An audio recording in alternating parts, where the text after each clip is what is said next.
Hello everyone, welcome to my organic garden.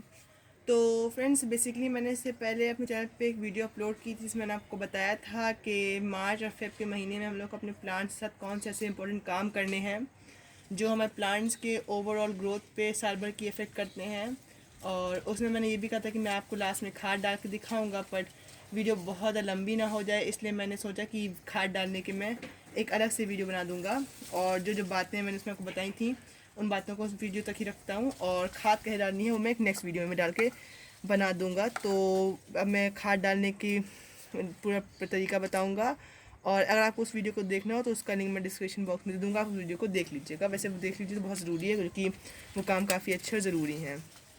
तो आज मैं अपने इस प्लांट में खाद डालूँगा। तो सबसे पहले मैं क्या करूँगा कि इस प्लांट के जो स्टेम है प्लांट की, उससे थोड़ा सा दूर पे, यानी कि गमले के रिम के हिस्से को लेके 1 से 2 इंच तक की मिट्टी की, जो इसमें मिट्टी है उसको रिमूव कर दूंगा। और ये आपको अपने किसी भी जो भी प्लांट में आप करें उसमें ये करना है। पर हाँ, ये तो कॉमन सी बात है कि अगर आपका प्लांट का पॉट बहुत छोटा है, जैसे कि मैं आपको दिखाऊं, अगर ये है तो इसमें तो आप मुझे आप मतलब ऑब्वियसली कॉमन सेंस है कि इसमें आप 2 इंच की मिट्टी नहीं हटाएंगे, वरना आप कहेंगे आप पूरा प्लांट ही आपका निकले चला जा रहा है। तो इसमें किस तरीके से करना है मैं वो भी बताऊंगा, और ऐसे बड़े पॉट्स में किस तरीके से करना है मैं वो भी बताऊंगा। सबसे पहले मैं इसकी मिट्टी रिमूव करता हूँ, फिर आपको बताता हूँ। तो सबसे पहले अगर आपके प्लांट में कोई वीड है, जैसे कि देखिए ये मेरी काली वाली मकैया का जो छोटी मकैया होता है उसका प्लांट निकला है। वैसे बेसिकली ये वीड्स को आप खाते हैं, हम लोग इसको खाते हैं, बट बिकॉज ऐसे मैंने इसको इंटेंशनली इसमें नहीं लगा रखा है, ऐसे मैं इसको रिमूव कर दूँगा। तो जितने भी वीड्स उनको रिमूव कर देना है, और उसके बाद इस तरीके से आपको प्लांट की जो स्टेम वाला हिस्सा है उससे दूर पॉट की रिम के साथ आपको इस तरीके से मिट्टी निकालनी है, और मैं पूरी मिट्टी निकाल के फिर आपको दिखाता हूँ।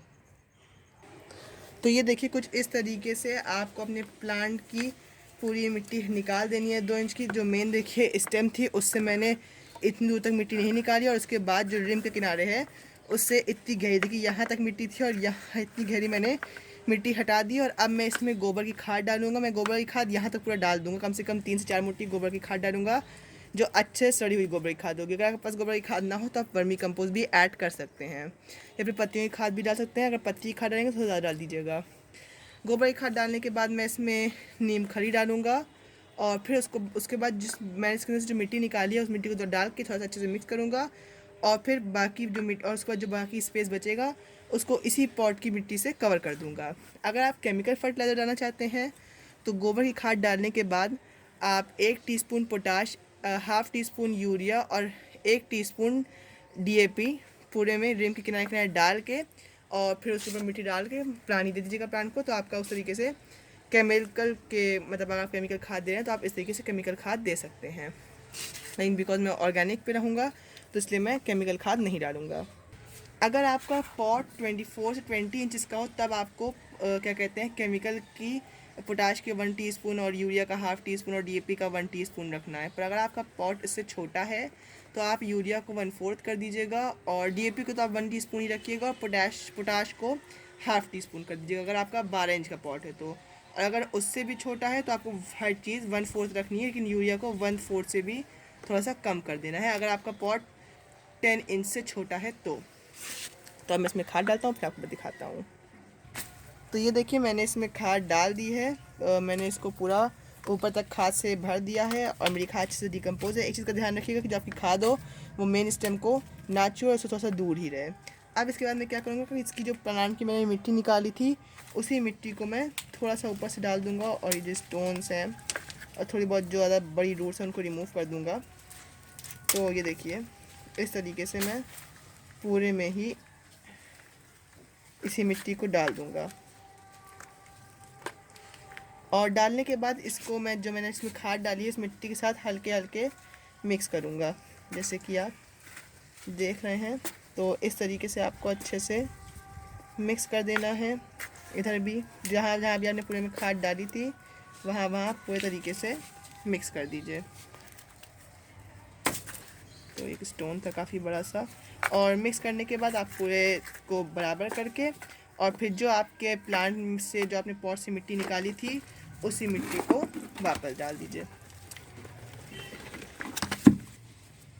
ये देखिए जैसे कि मैंने तो ये मैंने पूरी मिट्टी डाल दी है और अब मैं इसको वापस पूरे तरीके से फिल कर दूँगा, जिससे इसको मैंने अभी खाली करने से पहले से था।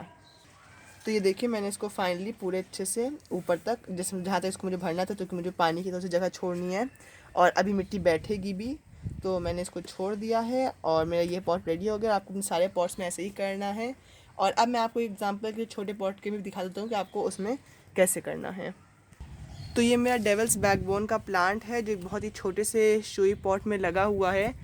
और अब मैं आपको बताता हूँ कि आपको इस प्लांट में कैसे खाद देनी है। तो जिससे कि आप देखिए मैंने इस प्लांट की कटिंग कुछ दिन पहले कर दी थी और सारे इसका जो ये ऊपर है इस पर सूख भी चुका है और थोड़ी थोड़ी सी नई ग्रोथ भी देखिए जैसे यहाँ पे स्टार्ट हो रही है। तो अब मैं आपको इसको बताऊँगा कि आपको क्या करना है। तो सबसे पहले अपने प्लांट से पहले तो मैं इसको रिमूव कर दूँ। हाँ, तो आपको इस पूरे ही पॉट को पलट के इसका पूरा रूट बॉल बाहर निकाल देना है।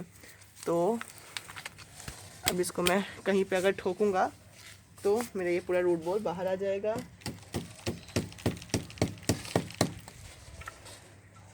और ये देखिए ये मेरा पॉट खाली हो गया और मेरा ये पूरा रूट बॉल बाहर निकल आया। अब मुझे क्या करना है कि मैं इसकी थोड़ी सी रूट प्रूनिंग करूँगा और जो थोड़ी बहुत जगह बचेगी उसमें मैं वापस मिट्टी डालूँगा और अच्छी थोड़ा सा क्वांटिटी में खाद डालूँगा। इन सारे काम में आप इस चीज़ का ध्यान रखिएगा कि आपकी खाद अच्छे से डिकम्पोज होनी चाहिए। तो सबसे पहले जो मैं इसके नीचे का ठिकरा मैंने रखा था इसको रिमूव करके इसको वापस ऐसे ही ड्रेनेज होल पर रख दूँगा ताकि इसका ड्रेनेज होल ब्लॉक ना हो। और इसको साइड में रख के अब मैं इसकी थोड़ा सा ऊपर से मिट्टी हटाऊंगा। और आपको अपने सारे सक्यूलेंट्स को छोड़ के बाकी आपके सारे जितने भी प्लांट हैं उनमें आपको इसी तरीके से करना है, छोटे पॉट्स जो हैं आपके। और नीचे से मैं थोड़ा सा इसको डिस्टर्ब करूंगा और बस इतना सा डिस्टर्बेंस इसके लिए काफ़ी है। तो इस तरीके से आपको अपने छोटे पॉट्स को ट्रीट करना है। और उसके बाद ये जो मेरी मिट्टी बची है इस तरफ, इसमें मैं गोबर की खाद मिक्स करूँगा और फिर मैं आपको आगे बताता हूँ। तो ये देखिए मैं इसमें खाद ले आया और अब मैं इसमें खाद को अच्छे से मिक्स कर दूँगा और इस तरीके से पूरे में मैं खाद को अच्छे से मिक्स कर दूँगा। और मिक्स करने के बाद मैं इसको सबसे नीचे जहाँ पे इसका ड्रेनेज होल मैंने लगाया था और जिस पॉट में लगा हुआ था, अगर आपको इसको बड़े पॉट में शिफ्ट करना हो तो आप बड़े पॉट में भी शिफ्ट कर सकते हैं, लेकिन जो कि मुझे इसको बड़े पॉट में नहीं शिफ्ट करना है तो मैं उसी पॉट में ये मिट्टी वापस डालूँगा जो मैंने मिट्टी निकाली थी और उसमें मैंने खाद भी मिला दी है। और थोड़ा सा नीचे से प्रेस करूँगा और फिर मेरा प्लांट वापस के अंदर चला जाएगा। और फिर थोड़ी सी मिट्टी मैं ऊपर से डाल दूँगा जिससे थोड़ा बहुत स्पेस बाकी है वो सब पूरा फिल हो जाए। और ये आपका जो पॉट है ये बिल्कुल रेडी है न्यू सीज़न में न्यू ग्रोथ के लिए। और इसके बाद पानी देने का प्रोसेस बहुत ही इंपॉर्टेंट है। जो मैंने सेम का लगाया था उसमें मैं फ़ौरन पानी दे दूंगा और इस पॉट में भी पानी दे दूंगा, तो आप पानी देना बिल्कुल मत भूलिएगा। तो इस तरीके से आपको अपने सारे छोटे पॉट्स में खाद देनी है और बड़े पॉट्स में खाद देने का मैंने मेथड आपको बता दिया है। तो अगर आपको मेरी वीडियो अच्छी लगी हो तो मेरी वीडियो को लाइक कीजिएगा, शेयर कीजिएगा और मेरे चैनल को सब्सक्राइब करना बिल्कुल मत भूलिएगा। और इससे पहले जो मैंने वीडियो डाली थी जिसमें आपको बताया था कि आपको कौन कौन से काम करने हैं, उस वीडियो को मैं लिंक डिस्क्रिप्शन में दे दूँगा, उस वीडियो को भी ज़रूर देखिएगा। और थैंक्स फॉर वॉचिंग फ्रेंड्स।